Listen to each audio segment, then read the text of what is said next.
途穿雨中的他，愿做他。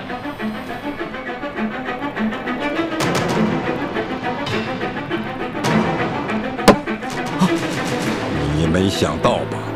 一路上与你朝夕相处的叶倩影和叶默生都是著名联盟的近戚，他二人根本不是兄妹，而是师姐弟。叶倩影本姓樊，应该叫樊倩影，他爹就是前明御医樊离。他们与你的相遇根本不是巧合，更不是你和一个女人一见钟情的艳遇。父王。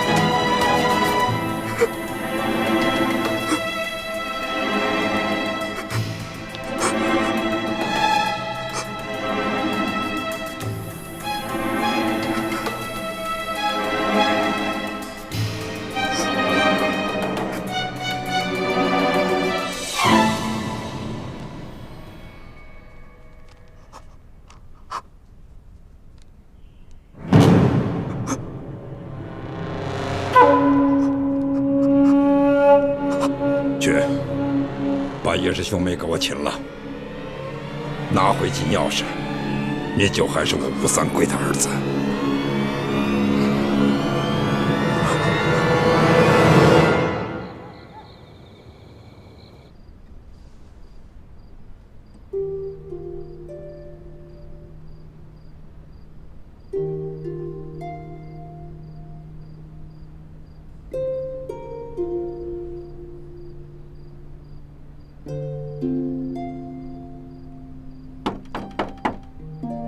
倩影，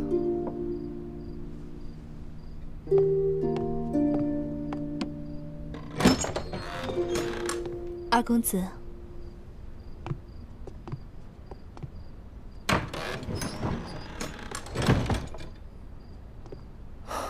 倩影，这些日子我一直忙于王府事务，没有抽空陪你。你可觉得孤单？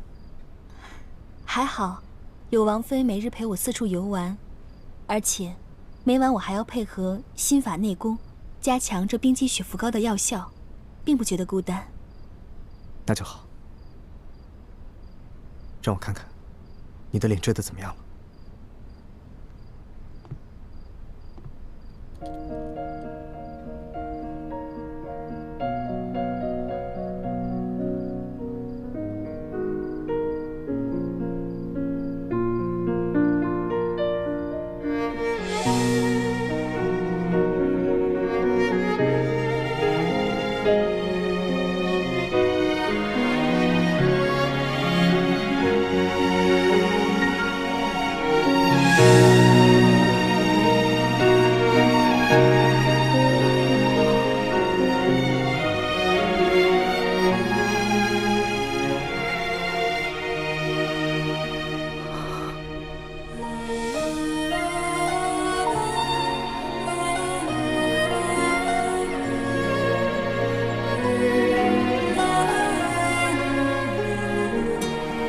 你怎么了？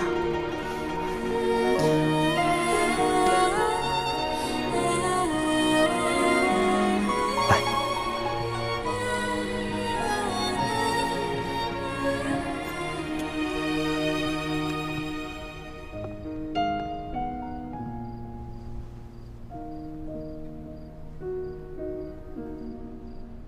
倩影，你还记得第一次我们在客栈遇劫的时候，我对你说的话吗？吴公子，你别追了，这三更半夜，荒郊野岭的实在是不安全。我不怕，我担心你。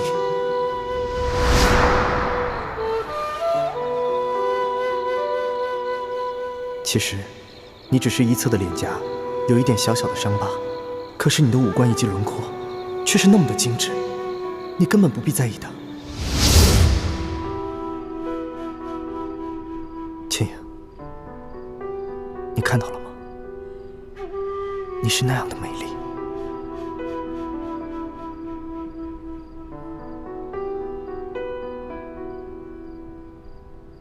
这是我吗？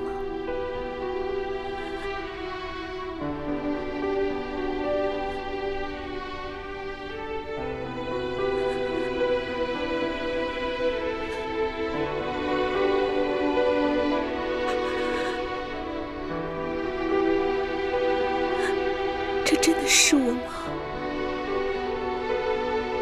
是你啊，这当然是你。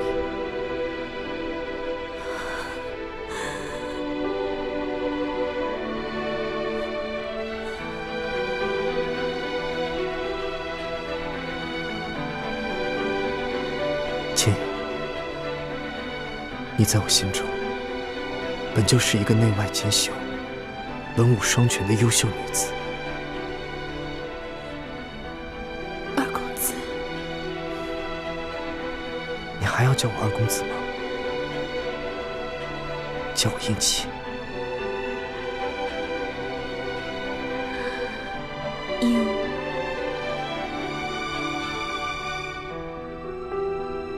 应气，多谢你。你给我的不仅是一份美丽的容颜，更是一份难得的温情。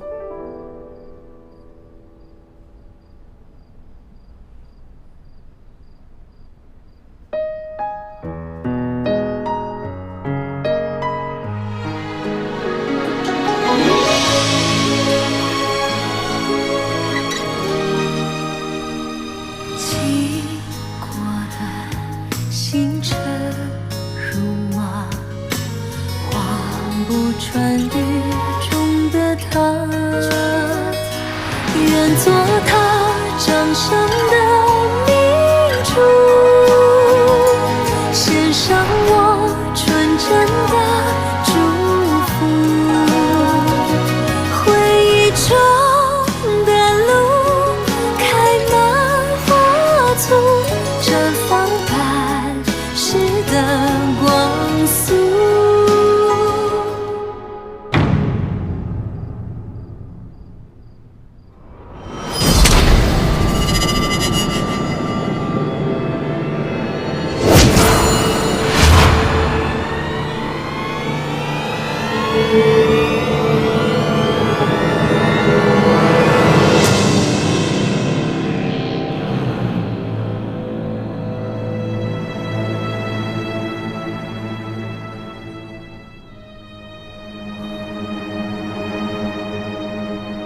为什么要骗我？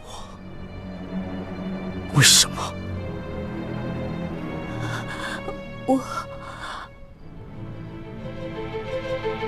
我不知道你在说什么。事到如今，你还想骗我？你们明明就是明珠谷的杀手，你们也不是什么兄妹，而是师姐弟。你们遇见我也不是什么机缘巧合，而是为了那把金钥匙。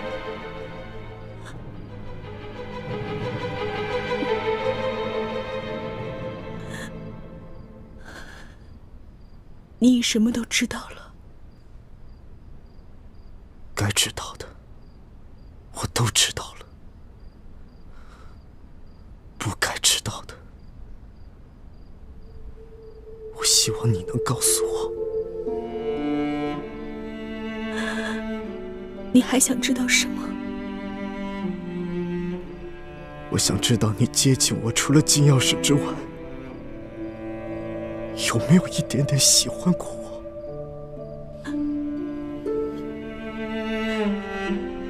我？不要撒谎，说实话。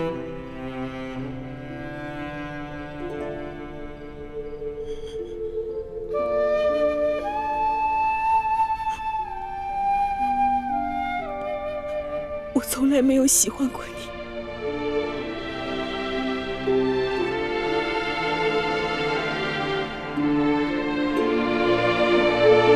你杀了我吧！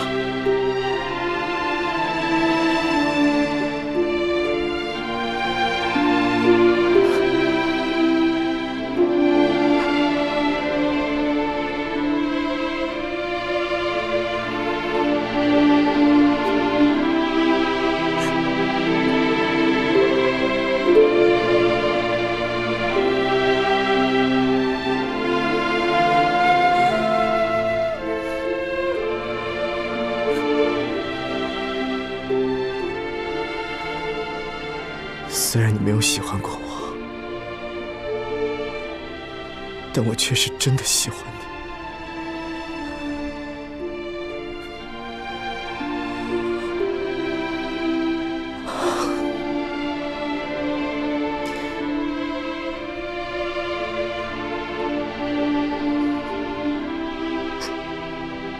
你走吧，还有你的师弟，你们都走吧。你说什么？你要放了我们？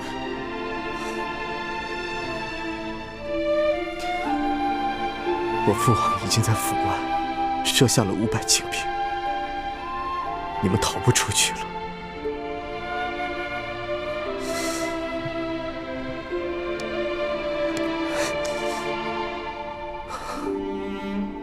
拿着这把匕首，以我为人质。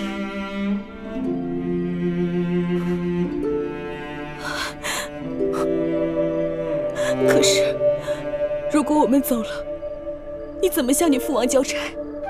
我自有办法，别犹豫了，压着我冲出去。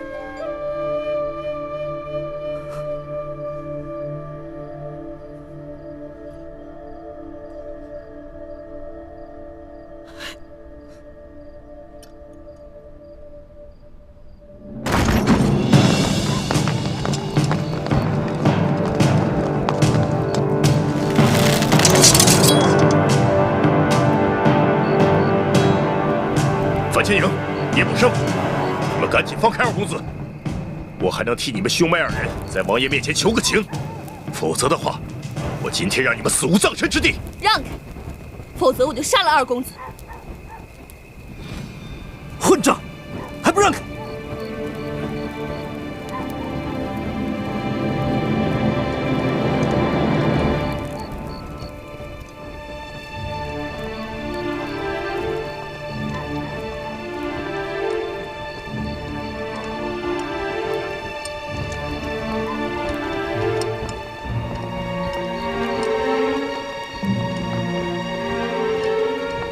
快让开，保护二公子要紧！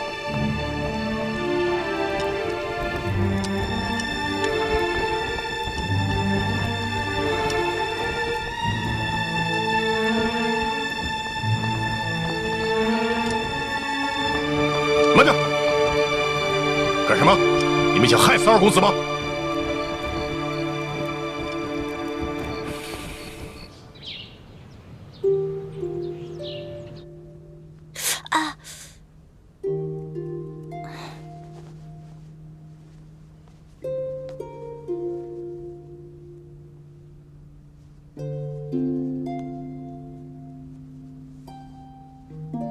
丽妃娘娘吉祥。哎呦，听说我们的世淑姑娘在做女工呢，这真是太阳打西边出来了。来来来，快坐下，喝点茶吧。哎呦，哎呀，现在丽嫔娘娘升做丽妃娘娘，开始取笑我了是吧？哪有？我升了丽妃又有什么用啊？这整个皇宫谁不知道，皇上最宠幸的是一个什么名分都没有的世淑姑娘。我才不想皇上宠幸我呢，没什么稀罕的。哎，让我看看，让我看看啊！这是我第一次做女工，特别丑，你别笑我啊。咱俩一块长大，我还不知道你。来吧，我不会笑你的。好看吗？哎呦，这针脚可真是够粗的，果然是见不得人。不过没关系啦，你的猪哥哥一定会视若珍宝，不会嫌弃你的。这个不是给猪哥哥的。荷包是贴身之物，这又是你第一次绣荷包，意义非凡，不给猪哥哥给谁啊？这个荷包是给皇上的。你不是说对皇上已经死心了吗？我还以为你以后会一心一意地对待大师兄呢。我是对皇上死心了，我也正在努力对猪哥哥一心一意。可这是猪哥哥嘱咐的，他说让我别再跟皇上冷战了。尽快恢复以前亲密的样子，所以我才修的这个荷包。大师兄也是为了大局着想。大师兄对你说这些话的时候，心里一定很矛盾，很痛苦。薛姐姐，等我们查出了内奸，找到了铜匣，撤出紫禁城，朱哥哥就不会再难过了。看到你终于能回心转意，我真替大师兄开心。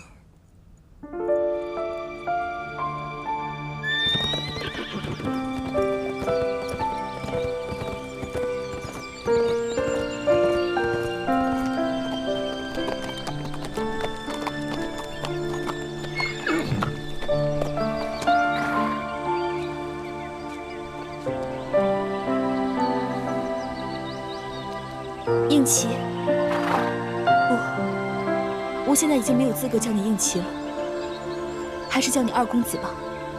二公子，多谢救命之恩。你们快走吧，我不想再见到你们。如果下次相见，绝不容情。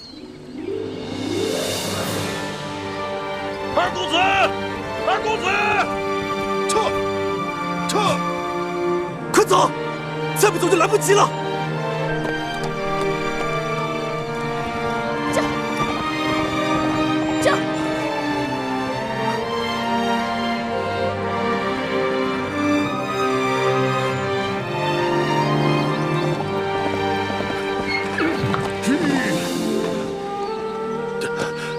二公子，你没事吧？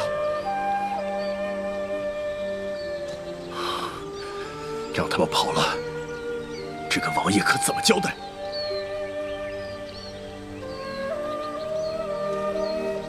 快，在我胳膊上砍一刀。啊！这还不动手？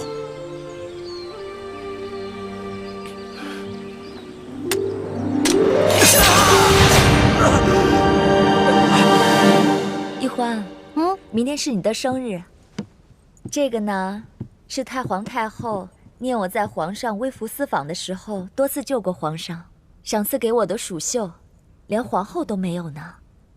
你不是生平有3大愿望吗？一愿吃遍天下美食，2愿穿尽天下美衣，3愿治好你倩影姐姐的脸。所以啊，这个珍贵的蜀绣，我就转赠给你，作为生日礼物。真的好好看啊！雪姐姐，你对我真好，从小到大把最好的东西都留给我。谁让你是我的乖乖小师妹呢？对了，其实你对皇上付出了更多，可是这太皇太后不仅没有赏赐你，连召见你、嘉奖你几句都没有。哎，我才不稀罕那个老太婆奖赏我呢。如果时光可以倒流，我才不会替那个说话不算数的伪君子皇帝出生入死呢。大师兄要是听到你这番话，指不定有多开心呢。哎，对了，你和大师兄还有康熙是同一天生日，我还有一件生日礼物要给你，你猜猜是谁送你的？什么呀？哇，是头小猪啊！长得跟我还有点像呢。是你的猪哥哥送给你的。大师兄啊，担心他来不及赶回京城，早就预先给你准备好了礼物，放在我这儿，托我转交给你。你的猪哥哥是让你把它挂在胸前，系在心间呢。可是我手太慢了，光给龙小弟绣了一个荷包，猪哥哥的生日礼物还没有准备呢。没关系，虽然荷包是给皇上的，可是你的心是向着大师兄的呀。大师兄知道了，一定会很满足的。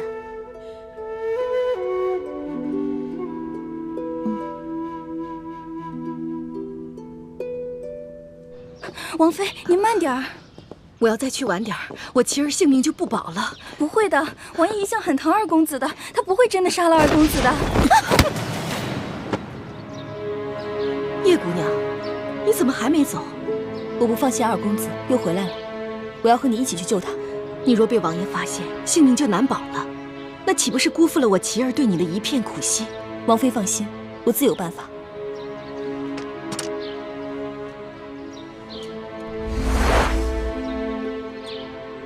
府上没有人见过我的真面目，我现在马上假扮成你的丫鬟，随你一起去王府。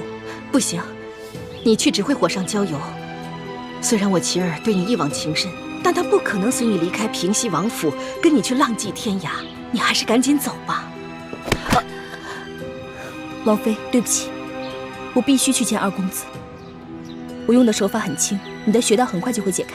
希望你尽快赶到平西王府，和我一起救二公子。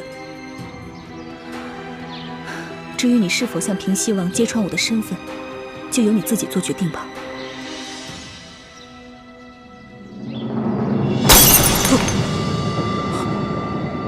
他们就这样拿你当人质给跑了。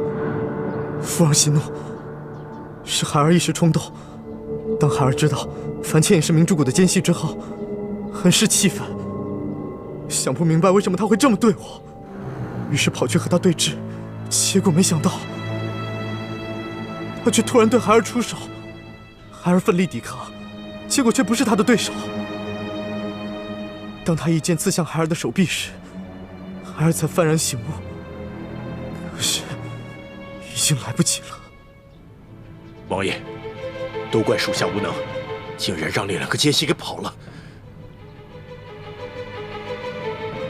父王，此事是孩儿一个人的错，与石将军无关。是吗？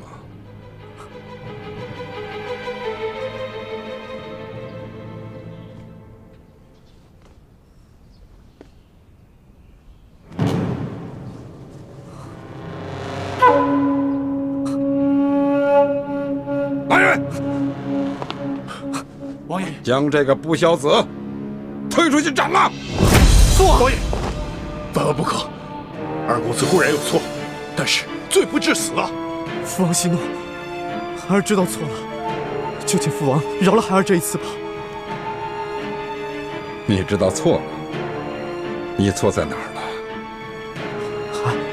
孩儿错在明知樊倩也是明珠谷的奸细，却妄想用儿女之情，企图打。住口！你到现在都还想骗我？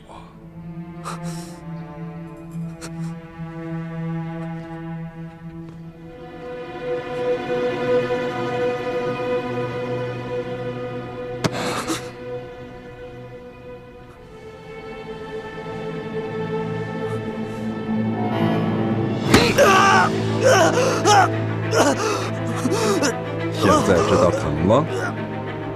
据我所得的密报，樊倩影可是明珠谷一众前明精英联手调教出来的绝顶杀手，而你不过是一个手无缚鸡之力的文弱书生。他若对你下手，你还有活的机会吗？这一剑不伤及要害，就说明他对你手下留情。你二人分明是你侬我侬，商量好了，你故意以自己为人质，放他逃脱。我说的可有错？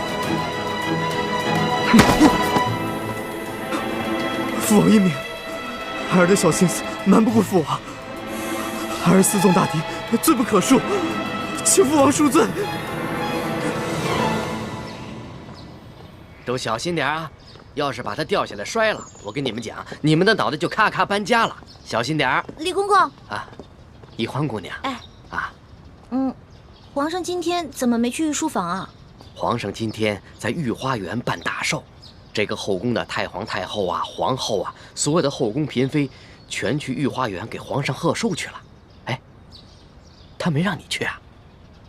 我只是一个小小的笔墨侍书，哪有什么资格跟皇上一同庆生啊？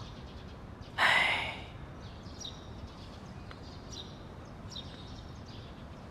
宜欢姑娘，不是老奴多嘴，你这个性子啊，你得收敛一点儿。当初皇上扮成侍卫跟你结拜，只不过是一时兴起，图一个好玩，你还真就当真了。我跟你说，皇上毕竟是皇上，幸亏他胸怀宽广，对你又是一番真心。这要是换了别的妃子啊，竟敢忤逆皇上，就咔，早就被皇上处死不知道多少回了，你知道吗？当心点儿。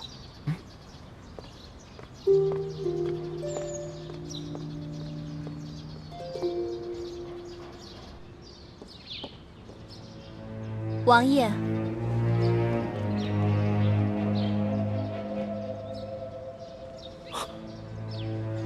你是何人？回王爷，奴婢是侧王妃新买的丫鬟秋月。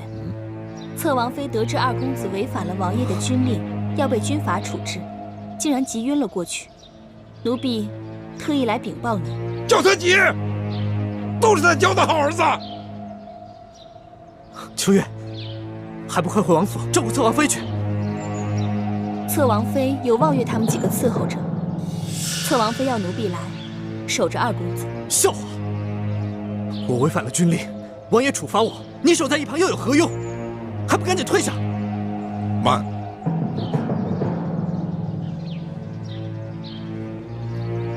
秋月，看着你，倒是比寻常的丫鬟胆子大了不少。若是望月他们几个，在本王的盛怒之下，早就浑身颤抖，站立不稳，你倒还能神色从容。王爷，手下留情！王爷，王爷，求王爷手下留情，饶过琪儿吧！贱妾愿受任何责罚。你的账，我回头再跟你算。愚人把儿子娇惯得这么不知轻重，为所欲为。贱妾知错了，王爷。但是贱妾膝下只有琪儿这么一个孽障，只求王爷看在贱妾的份上饶过琪儿，贱妾愿受任何责罚。起来吧，跪在这里，成何体统？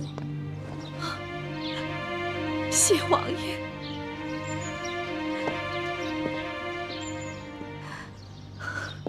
琪儿，难怪你父王震怒，你怎么可以为了一个女人敌我不分，私纵强敌？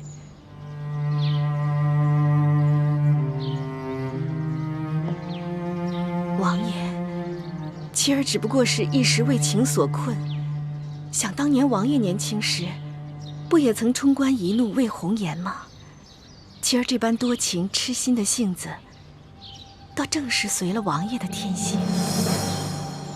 琪儿，没错，世人皆说，父王年轻时曾冲冠一怒为红颜。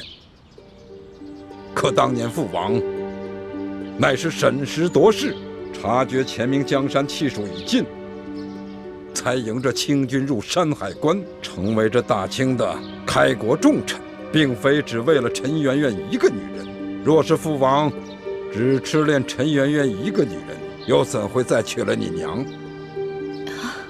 又哪来的你呀？是贱妾头发长见识短，胡言乱语了，王爷。但是这人不风流枉为少年，琪儿只不过是一时为情所困，难以自拔，并非有意忤逆王爷，还请王爷饶了琪儿。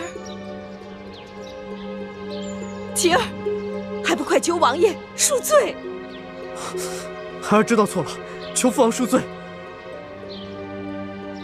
琪儿，看在你娘的面子上，你只要肯在父王面前立下重誓，从今以后与那个樊倩影一刀两断，心里不再想着他，父王就饶了你。琪儿，还不快快向王爷立下重誓！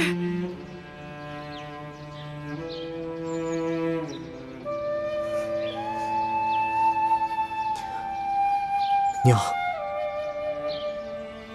父王，孩儿不能立此重誓。孩儿不想欺骗你们，因为孩儿做不到。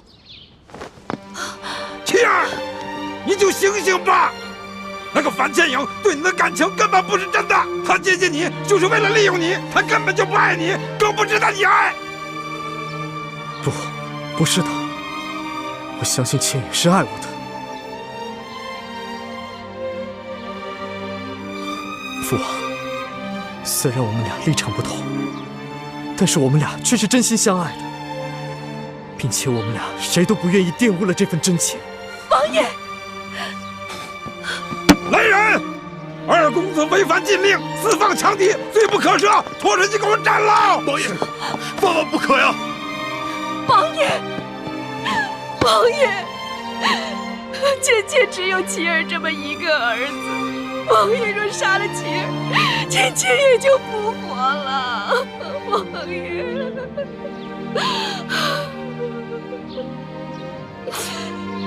你现在可愿立誓了？快呀！父王，儿子早已对倩影立过誓，永不相负。我若是再发一个假誓，那不仅是对倩影不忠，也是对您不孝。拖出去！王爷，王爷，你若杀了琪儿，倩倩此生已无可恋。王爷，就此永别。娘，王妃，娘。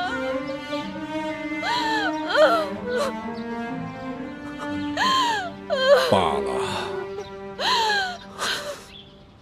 玉柔，看在你尽心尽力扶持了本王20年的份上，我就饶了琪儿这一次。不过，死罪可免，活罪难饶。来人，将二公子推出去，重责50军棍。是。谢王爷不杀之恩。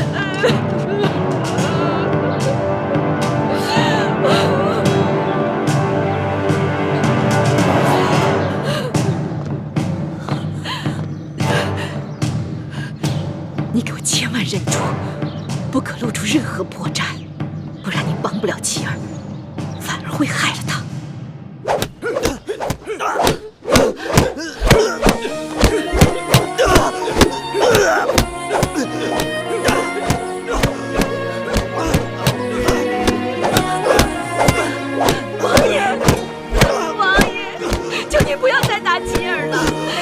就打剑气吧，王爷，王爷，求您了，王爷。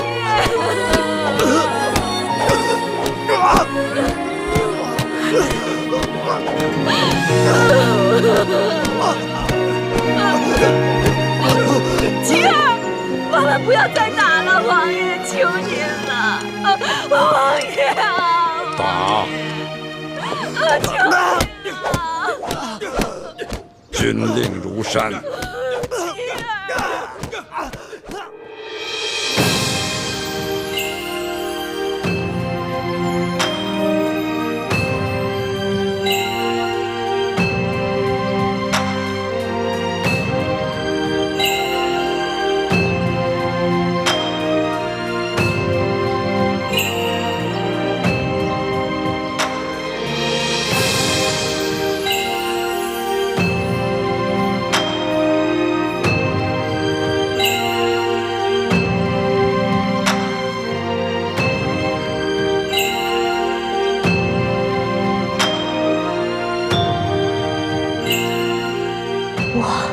这么多美女啊，环肥燕瘦，春来秋菊，好漂亮。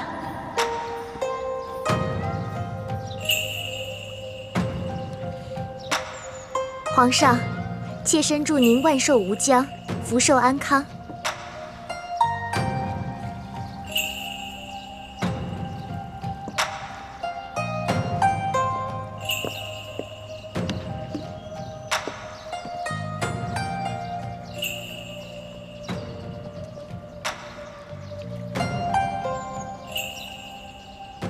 皇上，臣妾知道皇上朝政繁忙，常常睡不好觉，所以亲手为皇上缝制了一个荷包，荷包里装着12味中药和香料，既能驱蚊虫，又能安神解乏。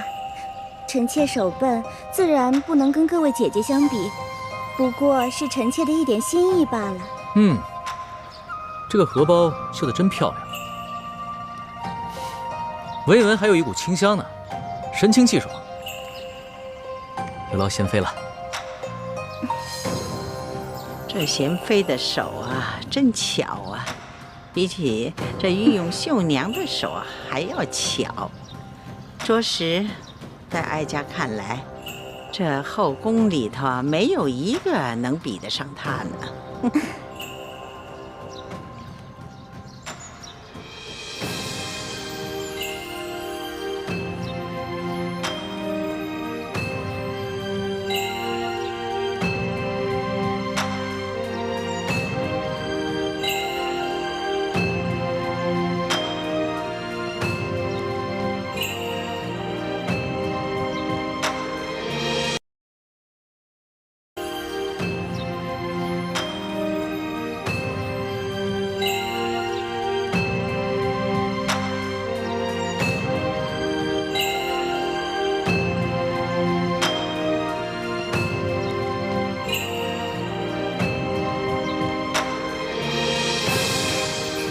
臣妾听说皇上从山西微服私访回来后，念念不忘当地的面食，所以啊，臣妾就派人打听了做法，亲手为皇上煮了这碗长寿面，还请皇上尝尝。这长寿面啊，不能断。这一根长面条啊，是臣妾亲手和面，再亲手做成的。这上面的绿色用的是青菜汁，寓意我大清啊能够清清明明、长长久久。惠妃有心了，朕可得好好尝尝。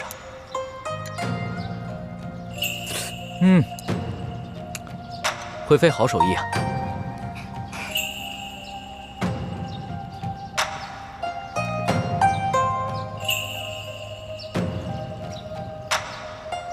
皇上，臣妾恭祝皇上年年有今日，岁岁有今朝。恭祝皇上皇后龙凤呈祥，早生贵子，让太皇太后早日抱上嫡曾孙子。好，丽妃说的真好。皇祖母，皇后，一起为这祝福喝一杯吧。喝一杯。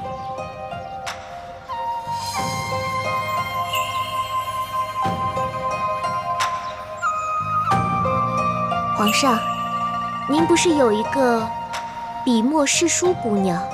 听说您一刻也离不开她，怎么今日这么大的日子，不让她来一同庆生啊？皇后说的是李欢吧？这个李欢啊，不过是一个小小的笔墨诗书，平常伺候朕的时候呢，比寻常的宫女伶俐一些罢了。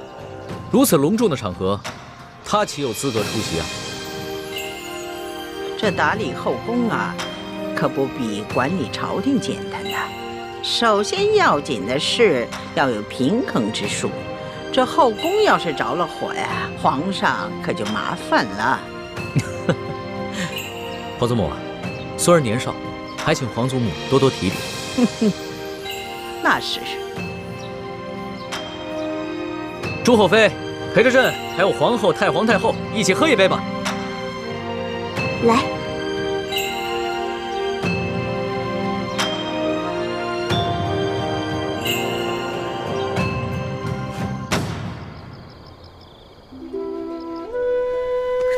梨花，你能不能有点出息啊？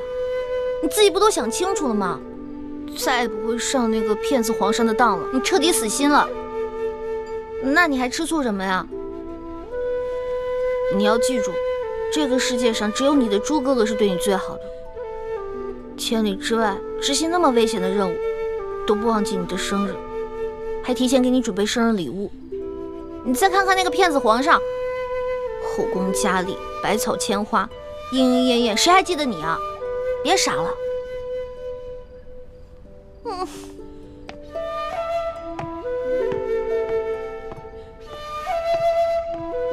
李欢姑娘，叔父，你怎么来了？今儿啊，为了给皇上庆生，这个御膳房呢做了好多精美的美食。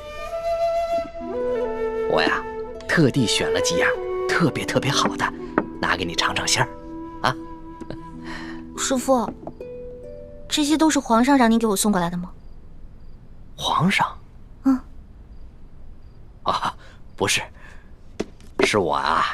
我觉得你平时啊爱吃好吃的，所以啊我就特地拿过来给你尝一尝，也算是我这当叔父的一点心意。叔父，你等一下啊。啊？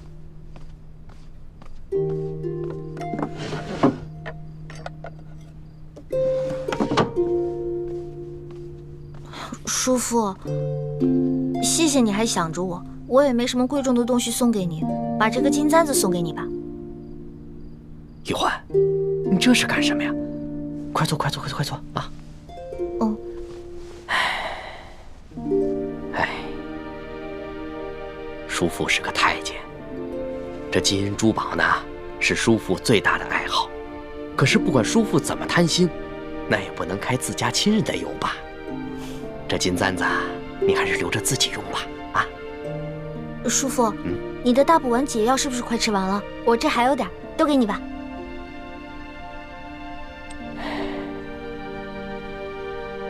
玉环，这每个月都服一颗大补丸的解药，这也太麻烦了。你问问建清，他能不能研制出一次就彻底解除大补丸之毒的解药呢？叔父不想认我们这些亲人，还让我转告你，不要再去打扰他。他不想被我们所累。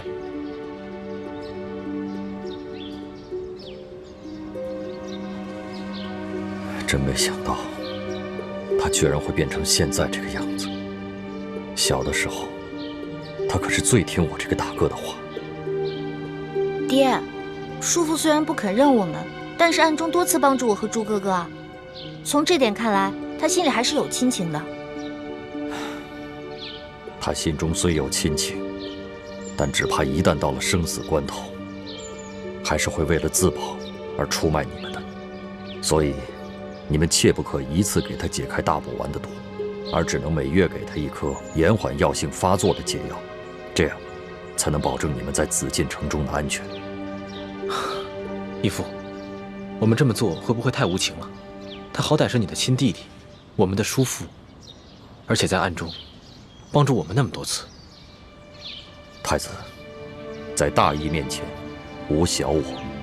德父在宫中生活了30多年，早已习惯了尔虞我诈，习惯了损人利己。他心中虽然对你我残存了一点血脉亲情，但经受不住生死考验的。你跟奕欢身份特殊，而我是朱明联盟的盟主。我要保证你们绝对安全。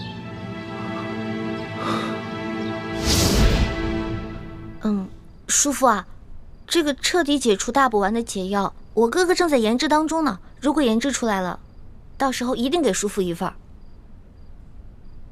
好吧，但愿你们没有骗我。哎，好了，不说了，你快点吃吧，我就回去了。叔父慢走。哎。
是已经让你走了吗？你为何还要回来？是我把你害成这样的，我舍不得你，也放心不下。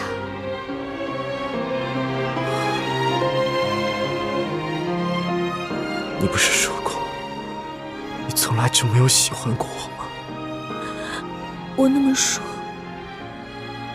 只是不想连累你，我怕你会一直牵挂我。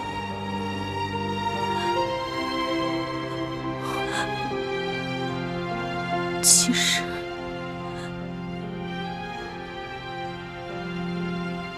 在我心里，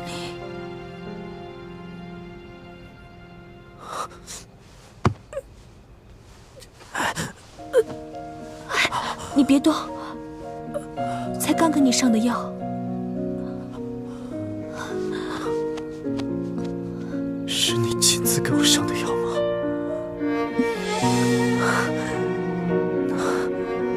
那我这顿军款来的真是太值了。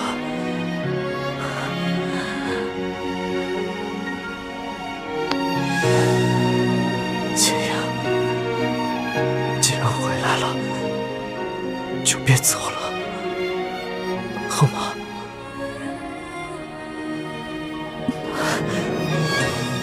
你答应了？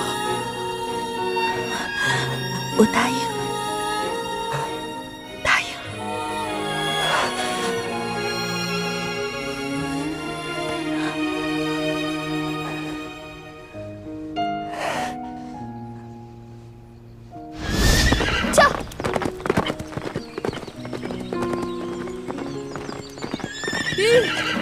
玉，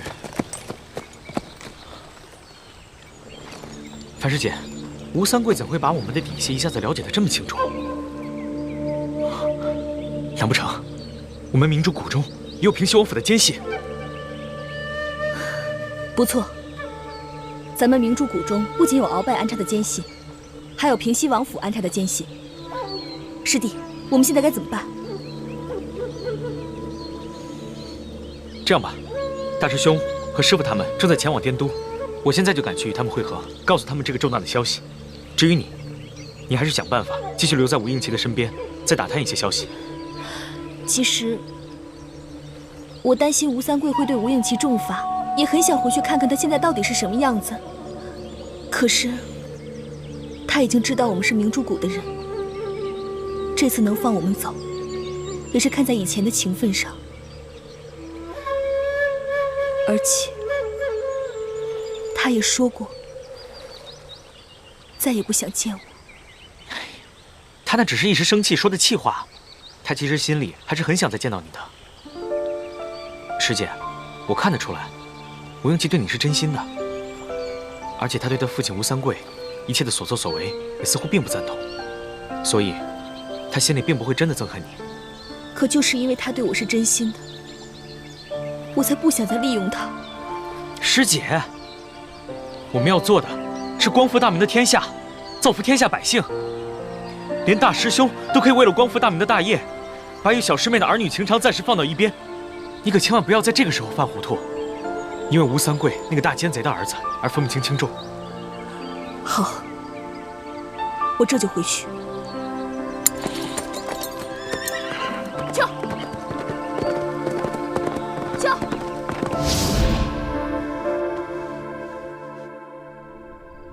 丽花，连你的叔父都记得今天是你生日，还给你带了这么多美食。人家那骗子皇上呢？现在一定是软玉温香的环抱着，早把你抛到九霄云外去了，谁还记得你啊？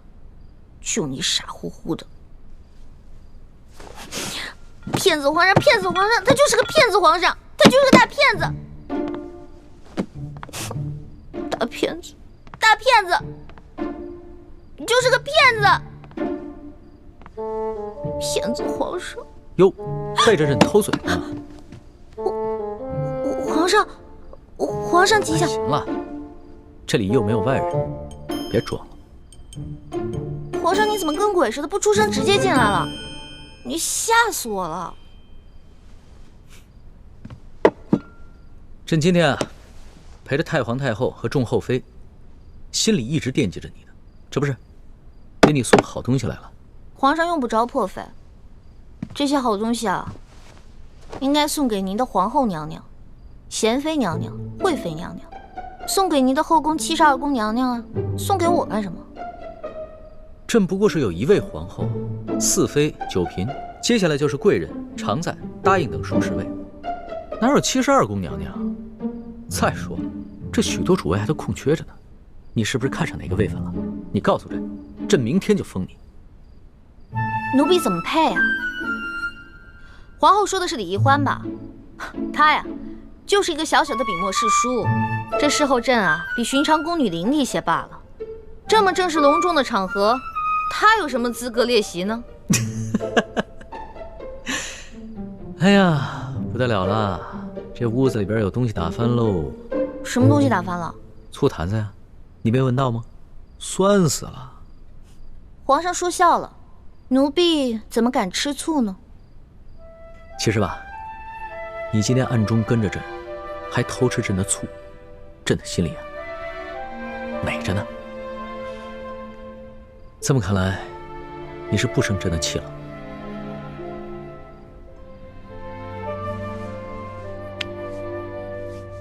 老大，别生小弟的气了。你还记得，朕当初化名龙三与你在摘星楼结拜，我们俩同月同日生，今天是朕的生辰，当然也是你的生辰。这个生辰要跟你一起过才有趣啊！你看，朕记得你曾经说过，你在家乡的时候，每次过生辰，你爹爹和哥哥都给你做这个荷花灯，让你放了祈福，对吧？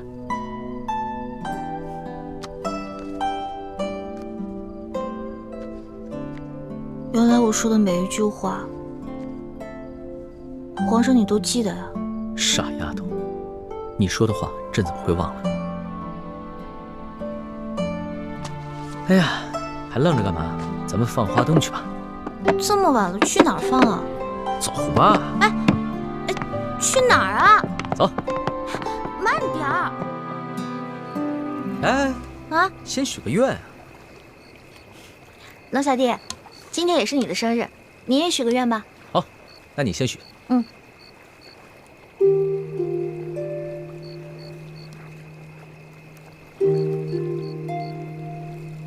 许的什么？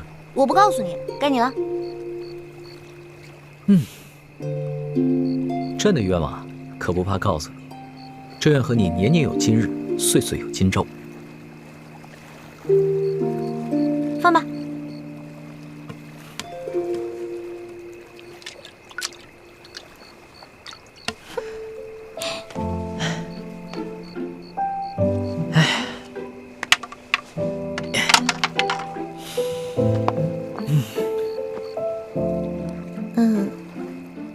龙小弟，其实今天我也给你准备了个礼物，不过我手太慢了，只绣了一半，另外一半还没绣完呢。你不是一直在生朕的气吗？还给朕准备了礼物啊？本来是想好好给你准备的，结果今天看到你的后宫嫔妃都给你准备了那么多的珍奇异宝，尤其是那个贤妃，绣了那么好的荷包给你，我这个……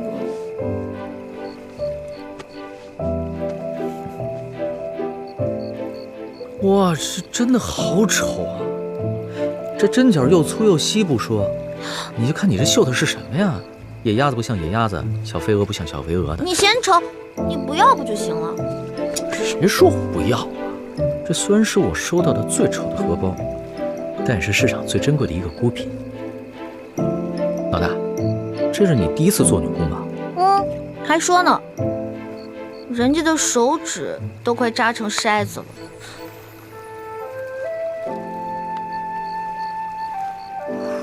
有你这么埋汰人的吗？还什么小肥鹅野鸭子，这我明明绣的就是什么呀？朕完全没有看出来。我绣的是京城第1酒楼的烤鸭，行了吧？你还真是时时不忘了吃啊。不过也行，这要是下次再落难了，就拿着这个荷包啊，天天忘鸭止饿。哪有你这样的？皇上说话一点都不忌讳，还在落难。这微服私访已经够危险的了，不可能再有第二次了。那不行，朕以后啊得经常微服私访，体察民情，要不然怎么对得起你给朕绣的这个烤鸭荷包啊？光微服私访、体察民情是远远不够的，因为在那个时候，你可以有10000个想法，但是只要你回到紫禁城里，你就只有一个想法了。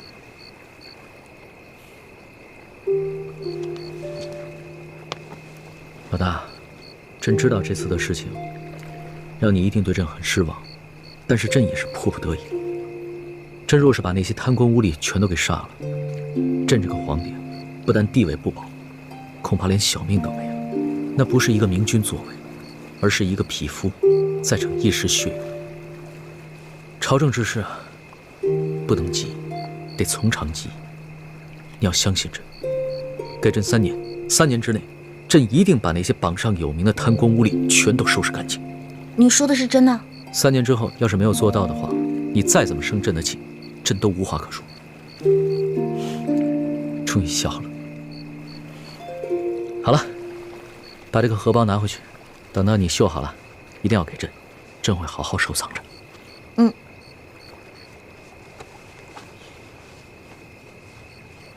哎，其实啊，朕也给你准备了一份礼物。这什么呀？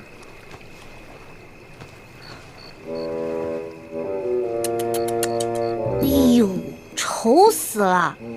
这眼睛，目露凶光，嘴唇这么薄，一看就是个薄情寡人。哟，难看死了！你还真是一点亏都不肯吃啊！朕刚刚埋汰你几句，立马就还回来了。我这怎么是埋汰你啊？是，虽然龙小弟你贵为天子，但是你也不见得是全天下最英俊的男子吧？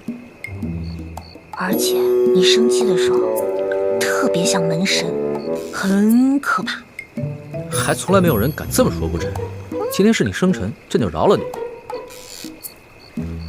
这针小象可是朕亲手给你画的。哦。以前后宫嫔妃还有皇后都想要朕的自画像，朕一个都没给。喜欢吗？嗯。老大，朕今天在后宫嫔妃面前对你表现的并不在意，其实是为了保护你。这些后宫的女人们，平常看起来姐妹相称、谦恭有礼，其实都是明争暗斗，各有所图。朕喜欢你，就是因为你心思单纯，和他们都不一样。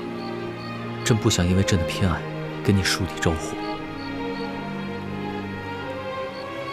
当年，朕的皇祖父和父皇都是天生的情种，他们个个要美人，不要江山，陷大清于危难而不顾，所以皇祖母对此一直耿耿于怀。他最忌讳皇帝专宠，朕要顾及皇祖母的想法，就不能在众人面前表现出对你的偏爱，这也是对你的一种保护，你明白吗？嗯。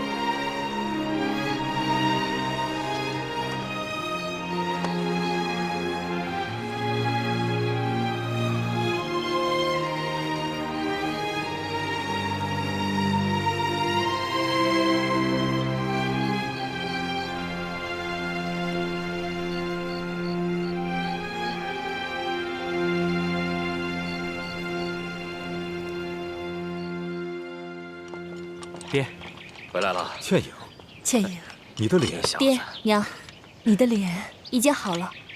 吴应琪在平西王府找齐了药材，配出了冰肌雪肤膏，治好了女儿的脸。又是吴应琪，他为什么对你这么好？难道你跟他……爹，别瞎想，我跟他只是寻常交情。不信，你问叶师弟。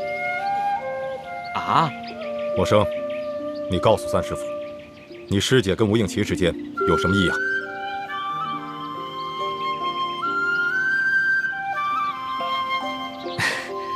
三师傅，你放心吧，师姐是行事有分寸之人，绝不会跟吴三桂的儿子有任何逾矩之事的。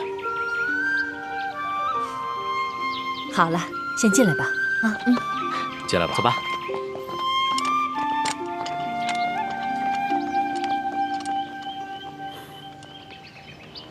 东西就在这间房子里。这个地方就是最佳撤离点，距离不远，我们就在这个地方接应。千莹，你这份平西王府的地形图绘制的不错，一定花了不少功夫。总算听到爹爹的赞许了。其实你爹一直都很疼你的，也以你为傲。不过很奇怪，吴三桂当初给吴应奇的钥匙，说是真钥匙，可我从吴应奇那调包的，却是假钥匙。是不是吴应奇把这个金钥匙给调包了？不可能，他一个手无缚鸡之力的文弱书生，而且也不知道这金钥匙的秘密，他调包又有何用呢？你在负责执行这个任务，你跟吴应奇相处了这么久，爹相信你的判断。谢谢爹。如果吴应奇没有调包金钥匙，那应该吴三桂交给吴应奇的，就是一把假钥匙。他想利用樊师妹传递假消息给我们，让我们误以为金钥匙已经不在他手上。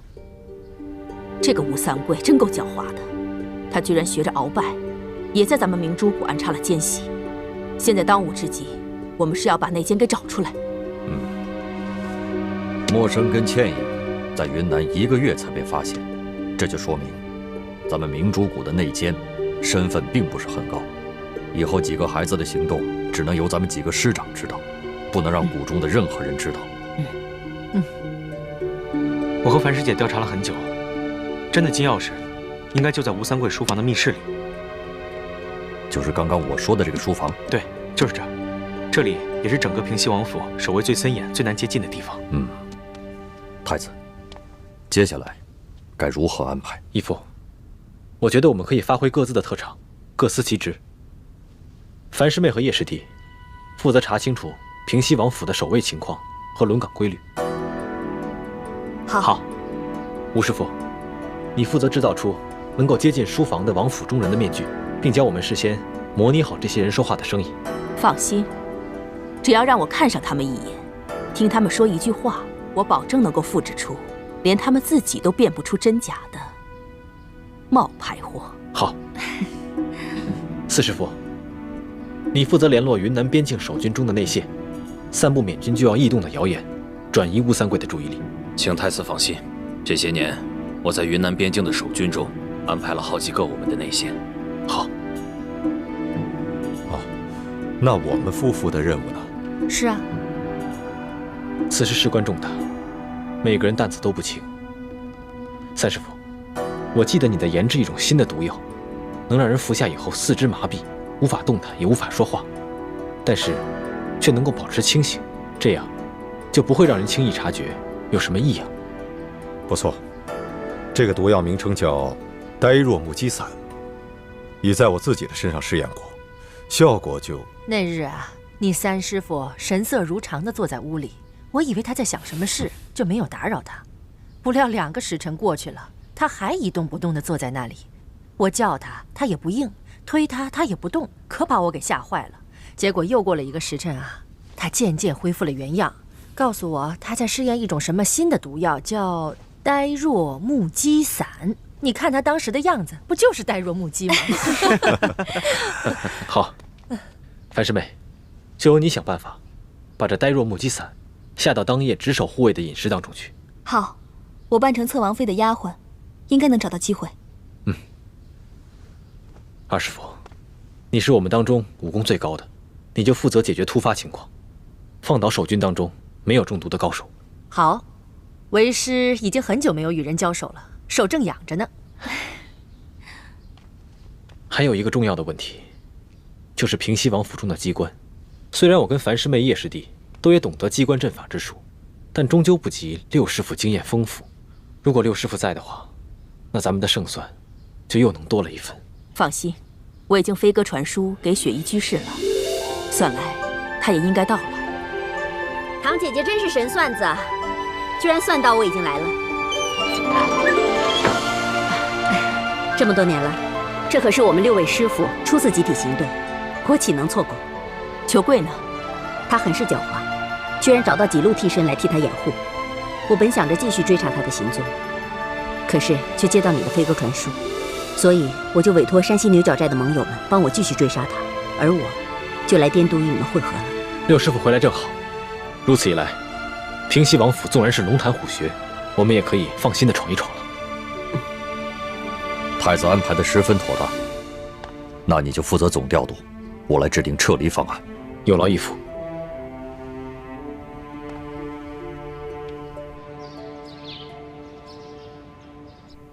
皇上，刘德昭一案牵连甚广，你打算如何处置啊？所有贪赃枉法、侵吞朝廷赈灾银两的官员，朕一个都不会放过。别的人暂且不宜动，就先拿这个刘德昭开刀吧。先杀一儆百，这样好让那些地方官看一看，看他们以后还敢尸位素餐、欺压百姓不？这个刘德昭不仅贪赃枉法、侵吞朝廷的赈灾银两，他还暗杀朝廷官员，谋害后妃，其九族共计672人，都当斩。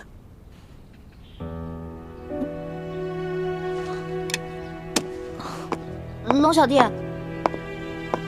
，672人，这杀的未免太多了吧？按律是应当诛九族的，不过朕以人治天下，就改为诛近亲3族吧。可是刘德昭是一个人犯法呀，为什么他犯法，他的父母、他的孩子要陪他一起去死呢？这个刘德昭啊，他不仅杀了丽妃的父亲朕倚重的老臣舒建，他更想行刺于朕。朕不诛他九族，已经是格外开恩了。诛九族？龙小弟，你跟太皇太后不都是信佛之人吗？佛家第一戒就是戒杀生，你杀这么多人，是不是未免也太滥杀无辜了？叶欢，没有哪朝哪代的皇帝能够容忍弑君的罪行，这是大清的律例，朕也必须遵守。你要是于心不忍，不愿帮朕草诏，那就朕亲自来写。别了，我这个笔墨诗书怎么能尸位素餐呢？我这圣旨啊都拟了一大半了，还是我拟吧，我拟。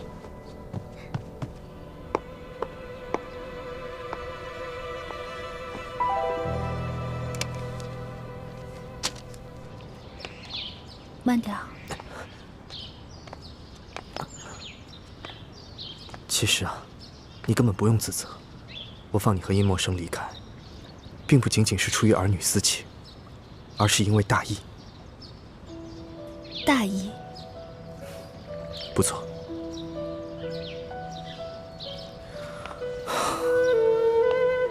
其实，我很清楚世人对于我父王的评价，我也很明白未来的史书上，我父王，甚至于我，都将被列入二臣，受万世的唾骂。我如果不是吴三桂的儿子的话，我也恨不得手刃了他，血祭永历皇帝，以谢天下。没想到，原来你心中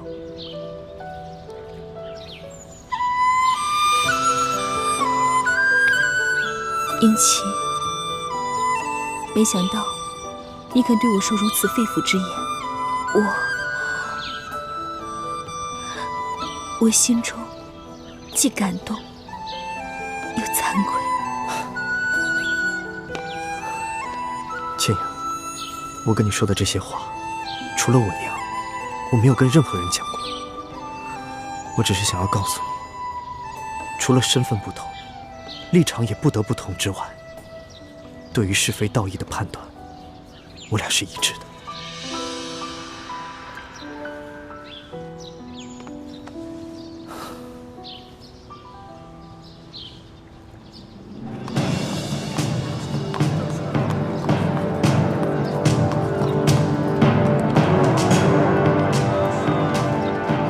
太子，前面这条街道就是平西王出入王府的必经之路。在这个街道上有处茶楼，不如我们先到楼上去，一边喝茶，一边观察王府的动静。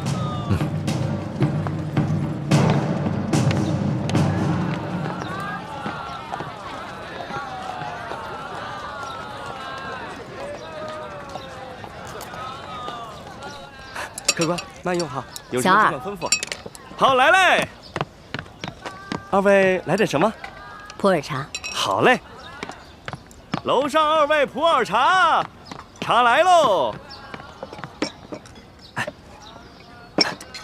你慢用。小二，啊，我要的是陈年的普洱茶，你为什么给我上今年的？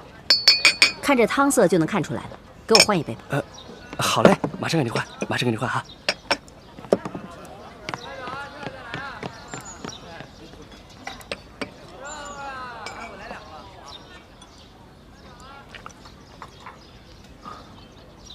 刘师傅，这茶的味道不错呀。我喜欢喝味道更浓艳的。哟，哎，这楼下怎么这么多清兵啊？是啊，快看。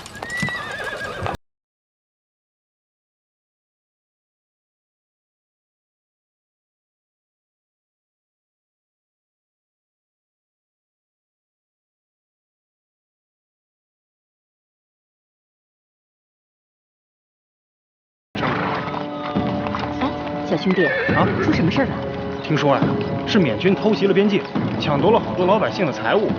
这平西王率兵出击，还击缅军呐。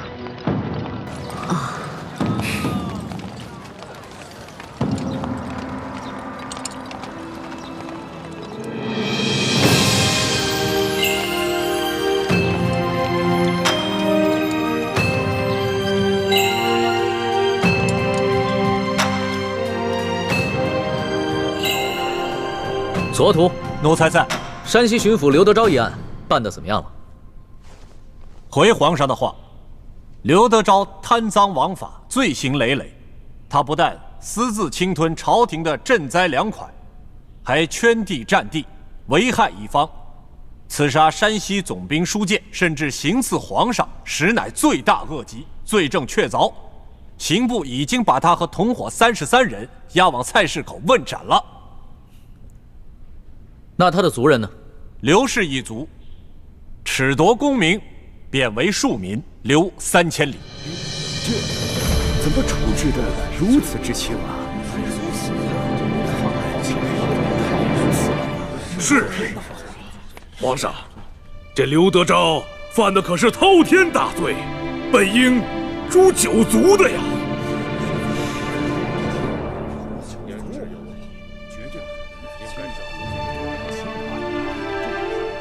一律，刘德昭是当诛9族，但是朕念及太皇太后年事已高，并不想多造杀孽，以便为太皇太后积福。皇上以仁孝治天下，乃天下之表率。皇上圣明，皇上圣明。退朝，左图留下。这退朝。吾皇万岁万岁万万岁！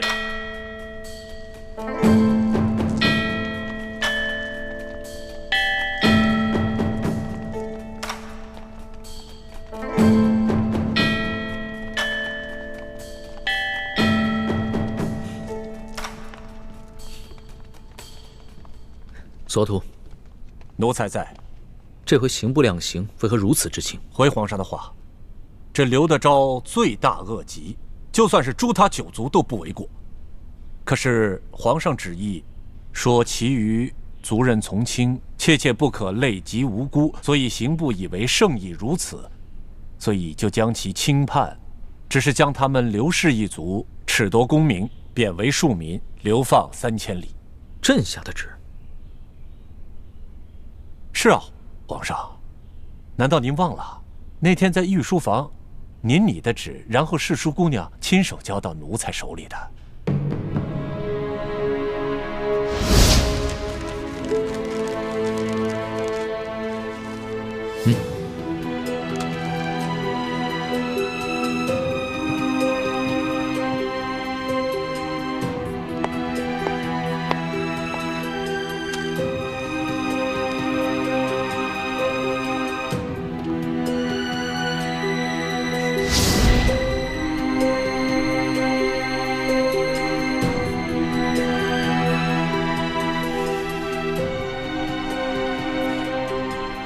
皇上，您的意思是要将刘德昭一案发回重审吗？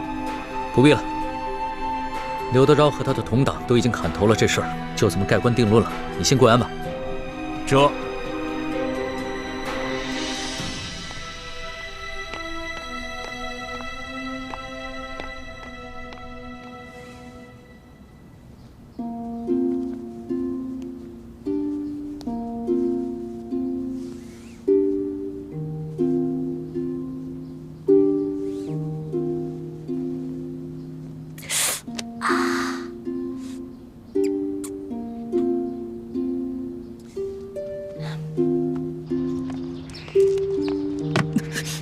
哎呦，皇上，你小心点，小心点！谁把门槛垫这么高的？赶紧给人修平了！这，小德子还不去取传工匠？快！再不修平，朕削了你的脑袋！这，皇上息怒，皇上息怒。糟了，难道东窗事发了？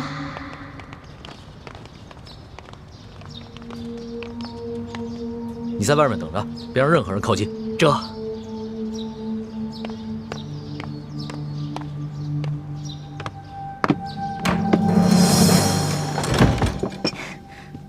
龙小弟下早朝了，喝点茶吧。